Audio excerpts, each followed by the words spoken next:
जी, आपने कहा है कि यदि कोई साधक तीव्र संकल्प के साथ यह प्रयोग करे कि मैं मरना चाहता हूं, मैं अपने केंद्र पर वापस लौटना चाहता हूं, तो कुछ ही दिनों में उसके प्राण भीतर सिकुड़ने लगेंगे और साधक पहले भीतर से, बाद में बाहर से अपने ही शरीर को मरा हुआ पड़ा देख सकता है।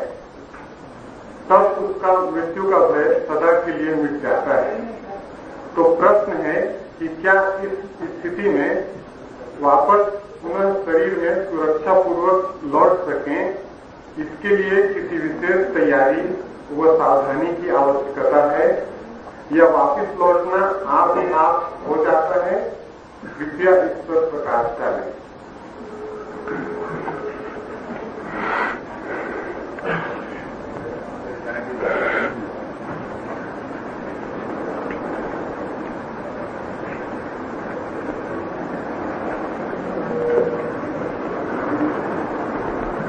मनुष्य का जीवन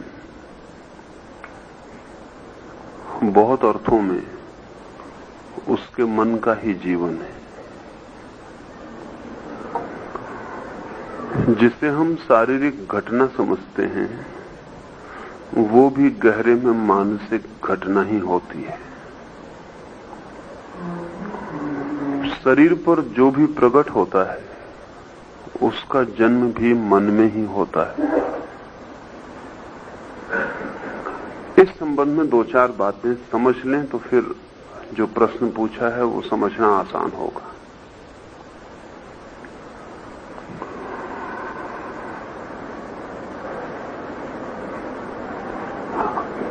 आज से 50 साल पहले तक सारी बीमारियां शारीरिक बीमारियां थी।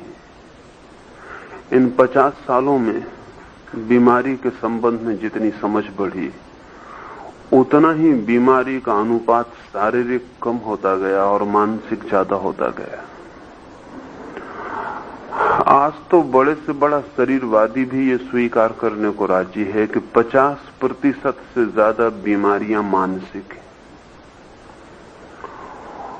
जो बीमारियां शारीरिक हैं वे भी आधे से ज्यादा मन से ही प्रभावित होती हैं।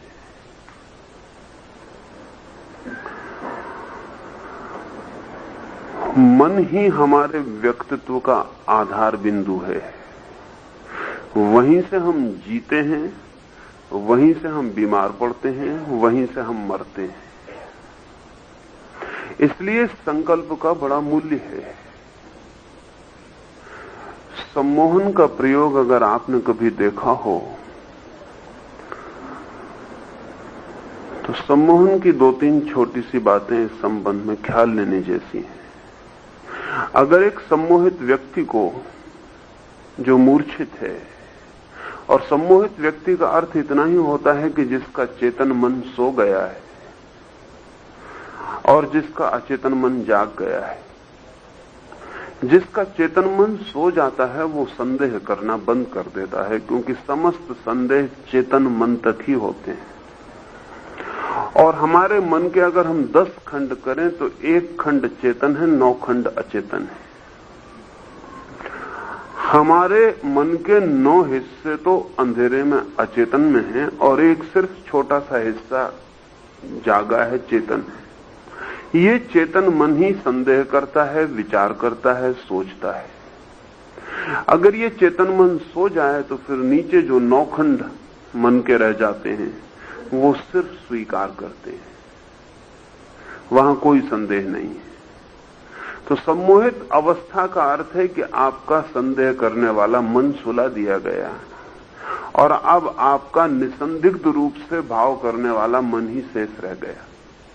फिर हम इस सम्मोहित व्यक्ति के हाथ पर अगर कंकड़ रख दें और कहें कि हमने एक अंगारा रखा है, तो वो व्यक्ति चीख मार के चिल्लाएगा। वो चीख ठीक वैसी ही होगी जैसे अंगारा रखने पर निकलती। और हाथ से कंकड़ को ऐसे ही फेंक देगा जैसे आपने उसके हाथ पर अंगारा रखा होता तो फेंकता है। लेकिन यहां तक बात चल सकती है। उसके मन को ख्याल हो गया, लेकिन आश्चर्य तो तब होता है जब उसका हाथ फफोला भी उठा देता है, उसके हाथ पे फफोला भी आ जाता है, जैसा कि अंगारा रखने पर आया होता है। रखा था आपने साधारण कंकड़, लेकिन उसके मन ने परिपूर्ण रूप से स्वीकार किया कि यह अंगारा है। तो शरीर के पास मन को इंकार करने का कोई उपाय नहीं। इस बात को ध्यान में ले लें। शरीर के पास मन को इंकार करने का कोई भी उपाय नहीं। अगर मन ने किसी चीज को पूरी तरह स्वीकार कर लिया तो शरीर को अनुगमन करना ही पड़ेगा। इससे उल्टा भी हो जाता है, वो इससे भी ज्यादा चमत्कारपूर्ण है कि हाथ पे आप अंगारा रखें और कहें कि ठंडा कंकड़ रखा है, तो वो आदमी अंगारे को पकड़े बैठा रहेगा और उसका हाथ अंगारे की वजह से फफोला नहीं उठाएगा, क्योंकि मन की स्वीकृति के बिना शरीर कुछ भी करने में असमर्थ है। इसीलिए फकीर हैं जो नंगे पैरों अंगारों पर नाच पाते हैं, उसमें कुछ चमत्कार नहीं है, मन की विज्ञान का छोटा सा प्रयोग है। और अगर 10 फकीर भरे हुए अंगारों के अलाव पर नाच रहे हैं तो वो ये भी कह देते हैं कि किसी और को नाचना हो तो वो भी आके नाच ले। इसलिए धोखाधड़ी का उपाय नहीं है। आप भी नाच सकते हैं, लेकिन आप भी तभी नाचेंगे जब 10 आदमियों को नाचते देखकर आपको पक्का भरोसा आ जाए कि वो जल नहीं रहे। और जब आपको ये भरोसा आ गया कि जब 10 नहीं जल रहे हैं तो मैं क्यों जलूंगा, बस आप उसी हालत में पहुंच गए जिसमें सम्मोहित आदमी पहुंचता। अब आपका एक हिस्सा मन संदेह नहीं कर रहा है, 9 हिस्सा मन विश्वास कर रहा है। अब आप कूद जाएं, आपके पैर भी नहीं जलेंगे। और जिसको थोड़ा सा संदेह है वो कूदेगा नहीं, जिसको संदेह नहीं है वो कूद जाएगा। आग भी न जलाए अगर मन स्वीकार करने को राजी नहीं, और ठंडक भी जला दे अगर मन जलने के लिए तैयार है।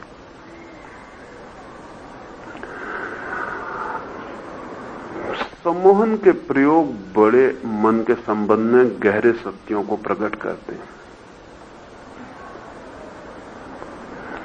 एक लड़की पर कुछ दिनों तक मैं प्रयोग कर रहा था। उसके घर ही ठहरा हुआ था। जब वो सम्मोहित थी तो मैंने उससे कहा कि इस कमरे में तुम्हारी मां नहीं है। उसकी मां सामने ही बैठी हुई है और कोई 8 लोग बैठे हुए हैं। सब मिला के हम 10 लोग उस कमरे में, वो लड़की, मैं और 8 लोग, 10 लोग उस कमरे में हैं। मैंने उस लड़की से कहा कि तेरी मां इस कमरे के बाहर चली गई, अब तू आंख खोल और गिनती कर। उसने आंख खोली और गिनती की। गिनती उसने 9 की, क्योंकि मां जो सामने बैठी थी वो तो थी नहीं उसके लिए। उससे बहुत कहा कि सामने के सोफे पर कौन है। उसने कहा आप भी कैसी बात करते हैं, सोफा खाली है। उसकी मां ने उसके सोफे से आवाज दी उस लड़की का नाम लेके, तो उसने उस सोफे को छोड़कर पूरे कमरे में देखा कि मां की आवाज कहां से आ रही है। उस सोफे पे उसकी मां नहीं है। फिर उसे दोबारा आंख बंद करने को कहा और उसके पिता उस कमरे में मौजूद नहीं थे, और उससे कहा कि अब तुम्हारे पिता आ गए हैं और सामने की कुर्सी पर आके बैठे हुए हैं। आंख खोलो। उसने आंख खोली और उससे कहा अब गिनती करो। उसने गिनती अब 10 की। मां जो मौजूद थी उस कुर्सी पे वो मौजूद नहीं है। उससे पूछा कि इस कुर्सी को तू पहले खाली कह रही थी लेकिन अब गिनती क्यों कर रही? उसने कहा कि पिताजी आके बैठ गए, पिता वहां नहीं है। लेकिन उसका मन अगर पूरी तरह स्वीकार कर ले तो घटना घट जाएगी। मन के संकल्प की बड़ी अद्भुत संभावनाएं हैं। जो लोग जिंदगी में हारते हैं उसमें परिस्थितियां कम होती हैं, उनके मन के हारने की स्वीकृति ज्यादा होती। जो लोग जिंदगी में असफल ही होते चले जाते हैं उनकी असफलता में संसार बहुत कम हाथ बटाता है। 100 में से 90 हिस्से वे खुद ही जिम्मेवार होते हैं। और जब कोई आदमी 90% हारने को तैयार है तो 10% संसार उसका साथ ना दे तो जाती होगी। 10% संसार उसको साथ देता है। इस दुनिया में जो लोग जीतते चले जाते हैं उनका भी नियम वही है, जो लोग हारते चले जाते हैं उनका भी नियम वही है, जो लोग स्वस्थ हैं उनका भी नियम वही है, जो बीमार हैं उनका भी नियम वही है। इस जिंदगी में जो शांत हैं उनका भी नियम वही है, जो अशांत हैं उनका भी नियम वही है। आप क्या होना चाहते हैं बहुत गहरे में वही हो जाते हैं। विचार वस्तुएं बन जाती, विचार घटनाएं बन जाती, विचार व्यक्तित्व बन जाता है। तो हम जहां जीते हैं, जैसे जीते हैं, उस जीने में हम ही बहुत गहरे में आधारभूत हैं। सारी बुनियादें हम रखते हैं। ये सत्य ख्याल में आ जाए तो जो पूछा है वो ख्याल में आ सकता है। मैंने कहा है कि व्यक्ति तब तक मृत्यु के भय से मुक्त नहीं हो सकता जब तक वो स्वेच्छा से मृत्यु में प्रवेश न कर जाए, वॉलंटरीली। एक बार मृत्यु आएगी लेकिन तब वो वॉलंटरी नहीं होगी, स्वेच्छा से नहीं होगी। तब वो आएगी और आपको मजबूरी में प्रवेश करना पड़ेगा। और जिस स्थान पर आपको मजबूरी से जाना पड़ रहा है वहां आप जाते वक्त अगर आंख बंद कर लें और बेहोश हो जाएं तो आश्चर्य नहीं है। जहां आप घसीटे जा रहे हैं वहां आप होशपूर्वक नहीं जा सकते। लेकिन इस अनिवार्यता का बंधन आवश्यक नहीं है। व्यक्ति जीते जी स्वेच्छा से मर के देख सकता है। ये मृत्यु बहुत अद्भुत है। साधारण जो मृत्यु होती है उससे बहुत ज्यादा अद्भुत है, क्योंकि इसको स्वेच्छा से देखा गया। आप कहेंगे स्वेच्छा से कोई मर के कैसे देख सकता है? तो ये और समझ लें कि हमारे व्यक्तित्व में, हमारे शरीर में, हमारे पूरे यंत्र में दो हिस्से हैं, एक वॉलंटरी और नॉन वॉलंटरी। कुछ हिस्सा है जो हमारी स्वेच्छा से चलता है, जैसे इस हाथ को जब मैं हिलाता हूं तब हिलता है, और अगर मैं न हिलाना चाहूं तो नहीं हिलेगा। लेकिन इस हाथ के भीतर जो खून बह रहा है वो मेरी स्वेच्छा से नहीं चलता कि मैं कहूं कि मत चलो तो ना चले, वो नॉन वॉलंटरी है। मेरा हृदय धड़क रहा है वो मेरी स्वेच्छा से नहीं धड़क रहा कि मैं कहूं कि 5 मिनट जरा शांत रहो तो वो शांत हो जाए।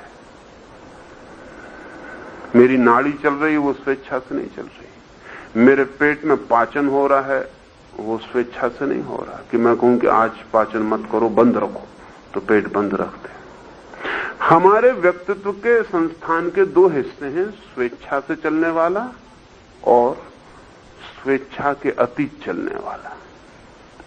लेकिन अगर कोई व्यक्ति अपनी इच्छा की शक्ति को बढ़ाए तो जो अभी स्वेच्छा के बाहर है वो स्वेच्छा के भीतर आ जाएगा। अगर किसी व्यक्ति की स्वेच्छा की शक्ति कम हो जाए तो जो इच्छा के भीतर है वो इच्छा के बाहर हो जाएगा। जैसे एक आदमी को लकवा लग गया, 100 में से 70 से ज्यादा लकवे मानसिक होते हैं। वस्तुतः लकवा लगा नहीं है, सिर्फ इस आदमी के स्वेच्छा के बाहर चले गए पैर। अब ये कहता है चलो, वो नहीं चलते। असल में पैर बाहर नहीं चले गए, क्योंकि पैरों की क्या सामर्थ्य बाहर जाने की, इसकी स्वेच्छा का वर्तुल छोटा हो गया, इसकी इच्छा शक्ति छोटी हो गई, पैर बाहर पड़ गए। जैसे चादर छोटी हो गई, आप ओढ़े तो पैर बाहर निकल गए, पैर बाहर पड़ रहे हैं। इसकी इच्छा शक्ति की जो सीमा है वो सिकुड़ गई। इसलिए ऐसा बहुत बार हुआ है कि आदमी लकवा था, वर्षों से बीमार था, उठ नहीं सकता था, रात घर में आग लग गई। सारे लोग घर के बाहर पहुंच गए, तब उन्हें ख्याल आया कि जिसको लकवा लगा है उसका क्या होगा। लेकिन वो देख रहे हैं कि वो तो उनके पीछे भागा चला आ रहा है, वो तो उठ नहीं सकता था। वो तो घबरा गए हैं, आग तो भूल गए। इस आदमी को देख के हैरान है कि तुम तो चल नहीं सकते थे, तुम चल कैसे रहे हो? और जब उन्होंने उसे टोका और पूछा कि आप चल रहे हैं, उसने कहा मैं चल कैसे सकता हूं, वो वापस गिर गया।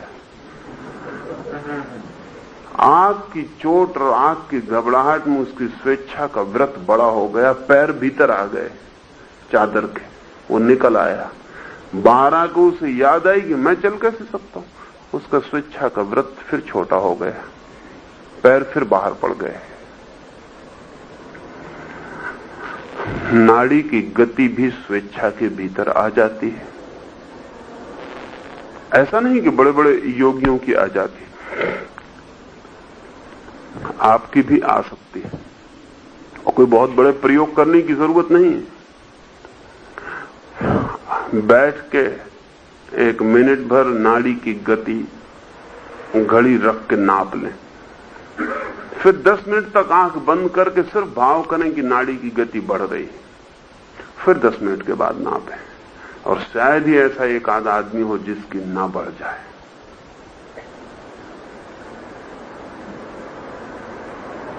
इसलिए डॉक्टर जब आपकी नाड़ी नापता है तो वो उतनी कभी नहीं होती जितनी थी। डॉक्टर का हाथ पकड़ते ही से घबराहट आपकी बढ़ गई होती, और जैसे ही डॉक्टर देखता आप अस्त व्यस्त हो गए होते, नाड़ी ज्यादा हो जाती, और अगर लेडी डॉक्टर है तो और ज्यादा हो जाएगी, और घबराहट बढ़ गई।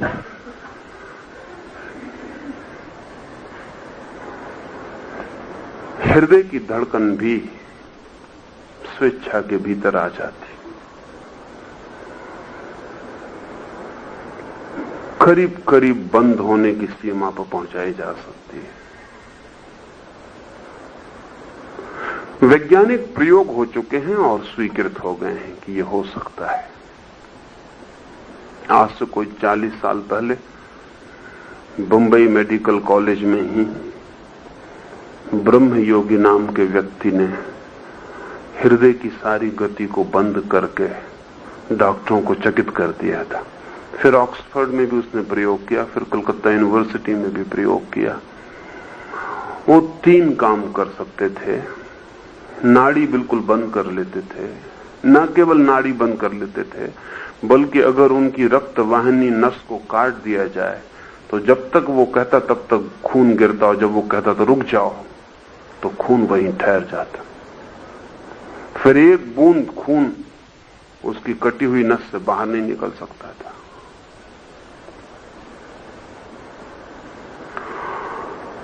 तीसरा एक काम करते थे जिसमें उनकी मृत्यु हुई अंततः। वो किसी भी तरह का जहर ले लेते थे और आधा घंटे बाद उस जहर को शरीर के बाहर निकाल देते थे। जहर ली हुई हालत में उनके पेट के बहुत एक्सरे लिए गए। जब तक वो आज्ञा न दें तब तक उनके शरीर का कोई रस, कोई खून उस जहर से मिलता नहीं था। दोनों पर फासला बना रहता था, बीच में एक गैप बना रहता था। लेकिन रंगून में उनकी मृत्यु हुई। रंगून यूनिवर्सिटी में उन्होंने प्रयोग किया और जिस कार में बैठ के वे घर की तरफ चले वो आधा घंटे से ज्यादा की उनकी सामर्थ्य नहीं थी। वो कार रास्ते में दुर्घटनाग्रस्त हो गई और घर पहुंचते पहुंचते उन्हें 45 मिनट लग गए। वो घर बेहोश पहुंचे क्योंकि 30 मिनट तक उनके संकल्प के व्रत के बाहर रख सकते थे जहर को। 30 मिनट का अभ्यास था, 30 मिनट चूक गए। 15 मिनट के लिए जहर को स्वेच्छा के भीतर पहुंचने का मौका मिल गया, वो प्रवेश कर गया। लेकिन हमारे शरीर का ऐसा कोई हिस्सा नहीं है जो इच्छा के भीतर न लाया जा सके और ऐसा भी कोई हिस्सा नहीं है जो इच्छा के बाहर न जा सके। ये दोनों घटनाएं घट सकती। स्वेच्छा से मृत्यु भी इसका गहरा प्रयोग है। वो इस बात का प्रयोग है कि हम संकल्प पूर्वक अपने प्राण की ऊर्जा को सिकोड़ रहे हैं। ध्यान में रखने की बात यह है कि संकल्प अगर पूरा हो तो ऊर्जा सिकुड़ेगी ही, कोई उपाय नहीं है उसके पास। असल में हमारी जो जीवन ऊर्जा फैली है वो भी संकल्प का ही फल।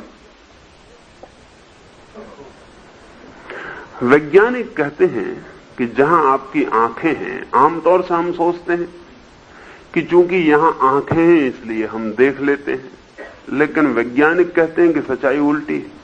क्योंकि हम यहां से देखना चाहते हैं इसलिए यहां आंखें पैदा हो गई हैं। अन्यथा आंख की चमड़ी में और हाथ की चमड़ी में कोई बुनियादी फर्क नहीं है। आंख पर भी जो है वो चमड़ी है, लेकिन वो चमड़ी देखने वाली पारदर्शी हो गई है। वही चमड़ी नाक पर है, लेकिन वो चमड़ी सूंघने वाली, उसका पारदर्शी होना सूंघने की दिशा में हो गया। कान पर भी वही चमड़ी, वही हड्डियां हैं, वही तत्व हैं, लेकिन वे सुनने वाले हो गए।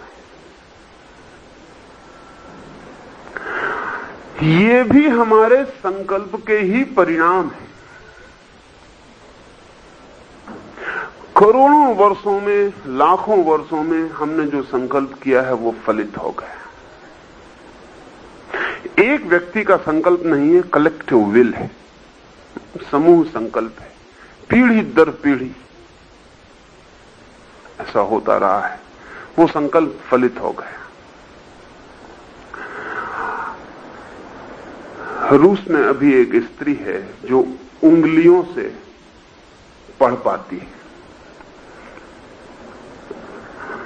ब्रेल नहीं, अंधे की भाषा नहीं, साधारण किताब, आंख बंद करके सिर्फ उंगली अक्षरों पर रख के पढ़ पाती है। अब ये उंगलियां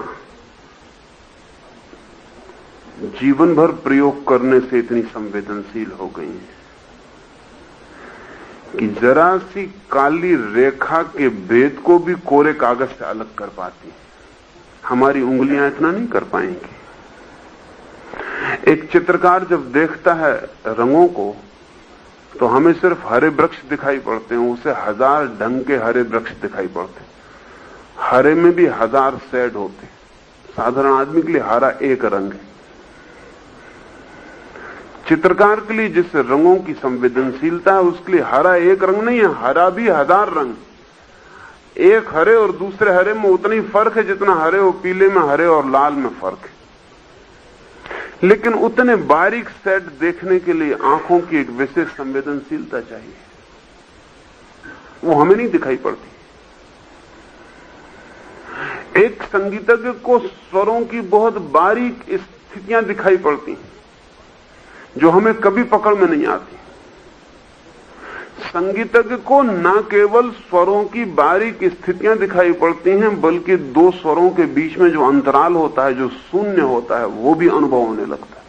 असली संगीत वहीं से पैदा होता है। असली संगीत स्वरों से पैदा नहीं होता। स्वरों के बीच में जो साइलेंस के क्षण है, असली संगीत वहीं पैदा होता है। दो तरफ के स्वर उस शून्य को उभारने का काम भर करते हैं और कुछ भी नहीं करते।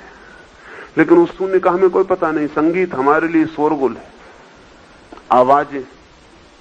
संगीतज्ञ के लिए, जिसकी गहरी पैठ है, उसके लिए संगीत का शब्द से, स्वर से कोई संबंध नहीं। दो स्वर तो सिर्फ बीच के निस्वर स्थिति को उभारने के लिए, इससे ज्यादा कुछ अर्थ नहीं है उनका। जिस चीज का हम प्रयोग करते हैं निरंतर, संकल्प करते हैं निरंतर, वो प्रकट होने लगती है। मनुष्य का ये सारा व्यक्तित्व भी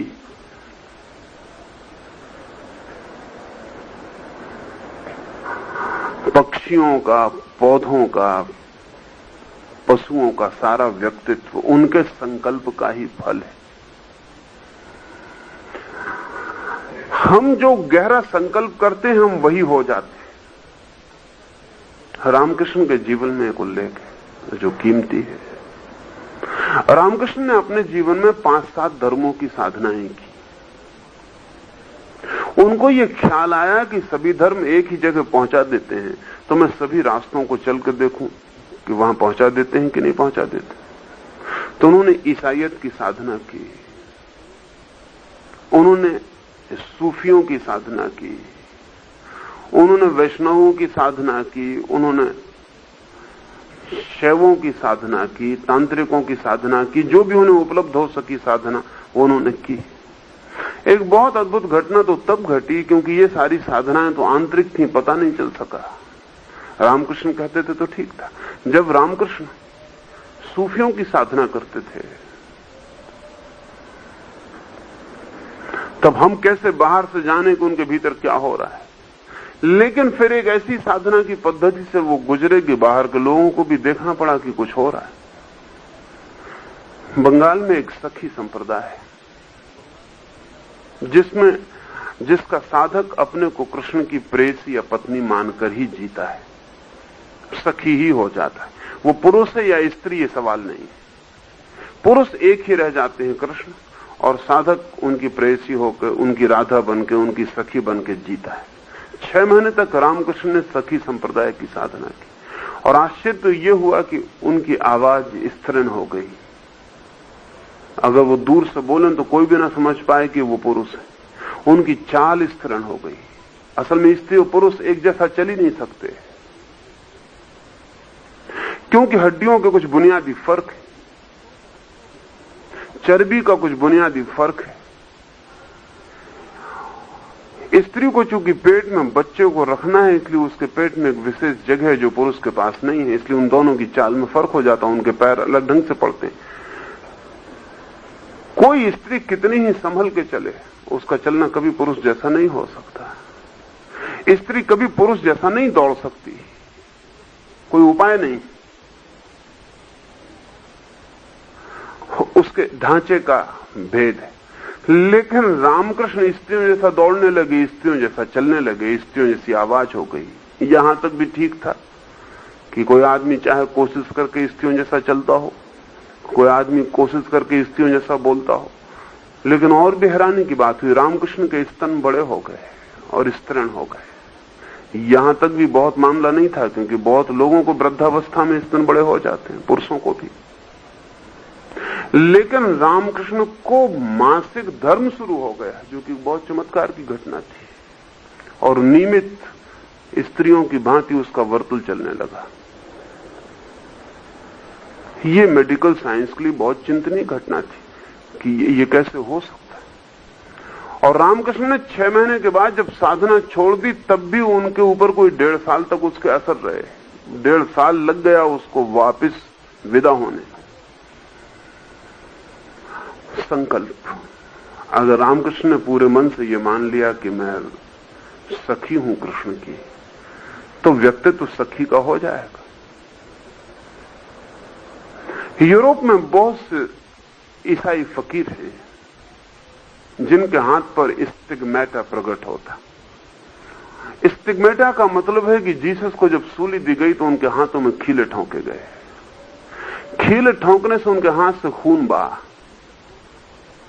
तो बहुत से फकीर हैं जो कि जिस दिन शुक्रवार को जीसस को सूली हुई, उस दिन सुबह से ही जीसस के साथ अपने को आइडेंटिफाई कर लेते, वो जीसस हो जाते। ठीक सूली का क्षण आते आते हजारों लोगों की भीड़ देखती रहती है, वो हाथ फैलाए खड़े रहते हैं, फिर उनके हाथ फैल जाते हैं जैसे सूली पे लटक गए, और हाथों में जिनमें खीली नहीं ठुकी उनसे खून की धाराएं बहनी शुरू हो जाती।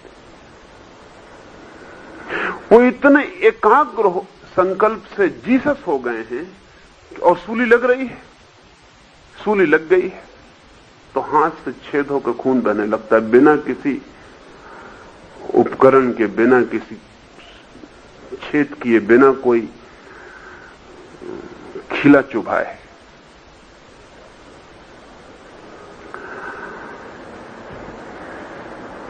मनुष्य के संकल्प की बड़ी संभावनाएं, लेकिन हमें कुछ ख्याल में नहीं। ये जो मृत्यु का स्वेच्छा से प्रयोग है, ये संकल्प का गहरा से गहरा प्रयोग है, क्योंकि साधारणतः जीवन के पक्ष में संकल्प करना कठिन नहीं है, हम जीना ही चाहते हैं। मृत्यु के पक्ष में संकल्प करना बहुत कठिन बात है, लेकिन जिन्हें भी सच में ही जीने का पूरा अर्थ जानना हो, उन्हें एक बार मर के जरूर देखना चाहिए, क्योंकि बिना मर के देखे वो कभी ना जान सकेंगे उनके पास कैसा जीवन है जो नहीं मर सकता। उनके पास कुछ जीवन है जो अमृत की धारा है। इसे जानने के लिए उन्हें मृत्यु के अनुभव से गुजरना जरूरी है, क्योंकि एक बार वे स्वेच्छा से मर के देख लें, फिर दोबारा उन्हें मरने का भय न रह जाए, फिर मृत्यु है ही नहीं। तो सिर्फ पूर्ण संकल्प से कि मेरी चेतना सिकुड़ रही है, मैं अपने को चारों तरफ से सिकोड़ लेता हूं। आंख बंद करके मैं अपने को सिकोड़ता हूं कि मेरी चेतना सिकुड़ रही है। उसने पैरों से यात्रा भीतर की तरफ शुरू कर दी, हाथों से भीतर की तरफ शुरू कर दी, मस्तिष्क से भीतर की तरफ शुरू कर दी। उस केंद्र पर ऊर्जा इकट्ठी होने लगी जहां से फैली थी, वापस सब किरणें लौटने लगी। इसका